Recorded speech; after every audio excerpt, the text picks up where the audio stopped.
Julia, a Christian woman mentioned briefly in the New Testament. She appears by name in Romans chapter 16 verse 15, where the Apostle Paul extends greetings to a number of individuals in the congregation at Rome, including Philologus and Julia.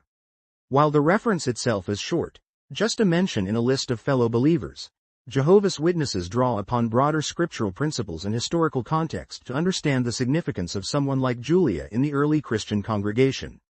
First, the appearance of Julia's name in Romans is noteworthy because it indicates that women played visible and valued roles among the earliest Christians. Jehovah's Witnesses emphasize that the first-century Christian congregation was remarkably inclusive.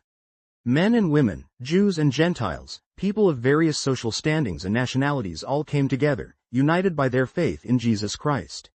Although the Bible does not elaborate on Julia's personal history, background, or Christian activities, simply including her name among a list of dedicated believers underscores the fact that God's people were not defined by lineage, gender, or societal rank. In a religious climate where women often had limited visibility, the mention of Julia is an indication that the Christian congregation recognized and appreciated women as active partners in worship. Jehovah's Witnesses also consider that the Christians in Rome, including Julia, faced unique challenges. The congregation in Rome, a diverse metropolis in the heart of the Roman Empire, would likely have included both Jewish and non-Jewish members. The name, Julia, itself was common in Roman culture, which might suggest that she was of non-Jewish background, possibly native to Rome or connected to the broader Greco-Roman world. Such a detail, while not confirmed by the biblical text, fits the pattern of the early Christian congregations that drew people from all walks of life. Jehovah's Witnesses appreciate that the Bible's inclusion of a variety of believers, some well-known, others less so, highlights the universality of the Christian message. Beyond acknowledging Julia's presence, Jehovah's Witnesses often reflect on what it means that Paul took time to greet her specifically. Their publications frequently point out that Paul's greetings in the final chapter of Romans are more than mere formalities. They reflect the strong sense of community, personal ties, and mutual support that characterized early Christianity. Whether Julia offered hospitality, moral support, ministry work, or contributed in some other capacity, Paul's decision to mention her by name suggests that she was valued. Jehovah's Witnesses teach that each member of the congregation can offer something beneficial, and these scriptural greetings prove that even those we know little about were precious in the eyes of their brothers and sisters, and ultimately, in the eyes of Jehovah God. When considering the role of Julia, Jehovah's Witnesses also connect her to the idea that every individual in the congregation counts. Since the Bible is considered inspired by God, her inclusion must have meaning. Although we do not read of heroic deeds or dramatic events associated with Julia, the simple fact that her name was recorded for generations to come is itself significant. It's a reminder that faithfulness and perseverance in everyday Christian life, showing love, providing encouragement, and contributing to the congregation's unity, are greatly valued by God.